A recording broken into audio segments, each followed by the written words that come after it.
Okay, I'm going to show you my can crusher here today. Saw this on the internet. Of course, it was motorized and figured it wasn't worth spending the money for a motor and all that, and you had to pay to crush your cans. More energy spent than what you're going to get back on it. Got a 24-inch long galvanized handle there. It's all half-inch galvanized pipe. There's an elbow. That little box right there basically holds my drive wheel up. Let me get around the other side. You can see it a little better. Got a threaded bolt through that drive wheel there.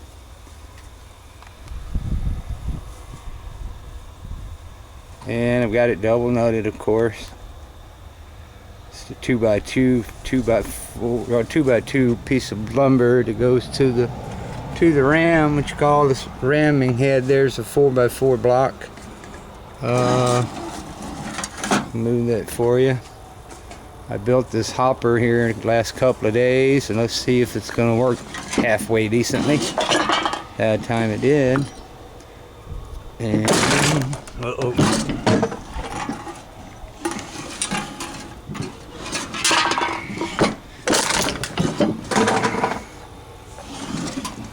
it's kind of hard to do that myself. I might get my son out here to crank a little bit for you.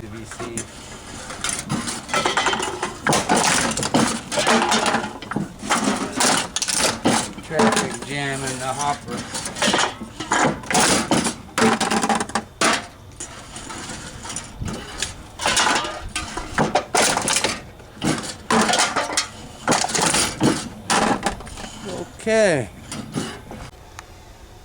Okay, so you get the idea there. The little wire there, let me show you that. It's just, I've got it here. Just a couple of small 4-penny nails bent over. It's got a little tail back here that actually lifts that bale up when that little block of wood.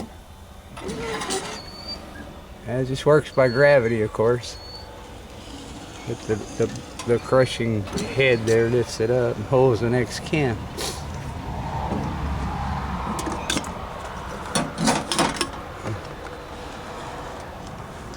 And the little wire there driving that can over there is just a hole drilled into that 4x4. You can see with the piece of wire there. Wire goes across. I got a little wooden brace here in my way. Let me get around here. I'll show you the wire on the other side of this arm. This little wire here. I just have another bent over nail right here, and it just holds that wire there from hopping out as that arm goes around. Let me try to turn this. I'll turn it by hand. You can see. See. So as it goes around, just does that, and then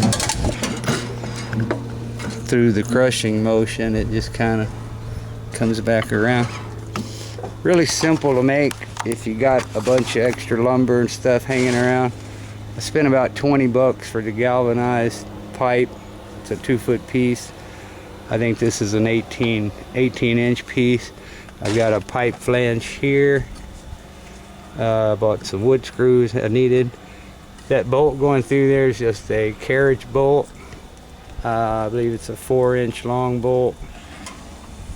2x2 is, gosh, I don't know, maybe 14 inches long. 4x4 blocks about 6.5 inches. The rest of this I built it pretty sturdy, because when I first started with it, that can was, I had the flat plywood top, and it was a little difficult to operate. I had a shorter handle pipe, and I had a pipe that came out off the side, which what I do now is just put an elbow here at the top and have a little handle out there to grab on as you can go around with. put all my corner braces on this hopper on the outside, and I'll show you the inside of it.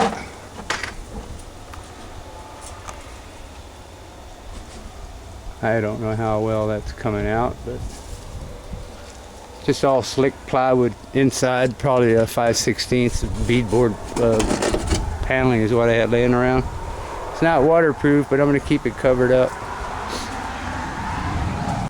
I actually drilled a hole through that half-inch pipe there, and I have a pretty good sized washer there to hold this thing from doing that, especially on that other end, so that that wheel wouldn't be walking around out there. So what else was there?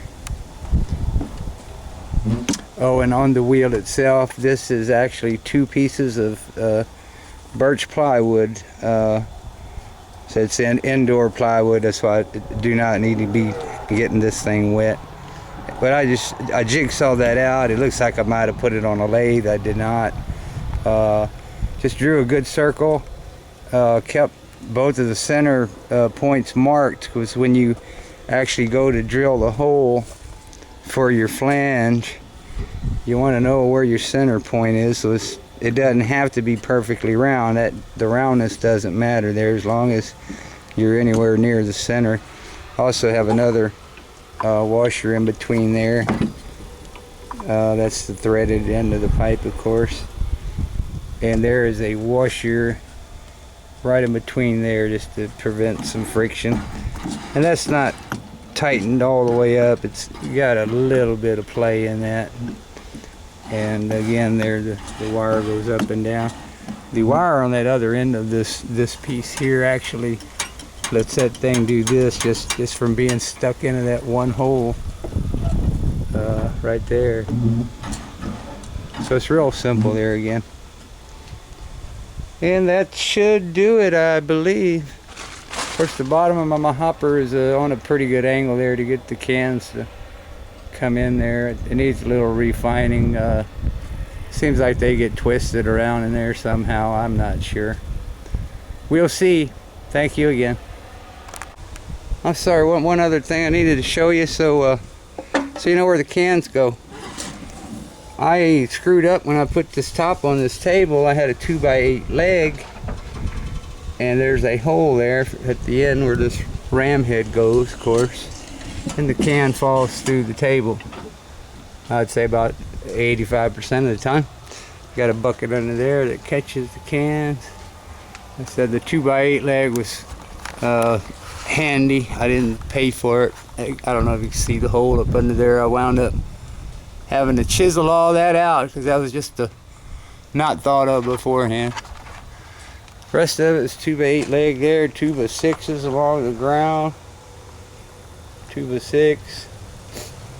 It's a pretty heavy table, but it does pretty well. Now we're done. Thanks for watching, folks.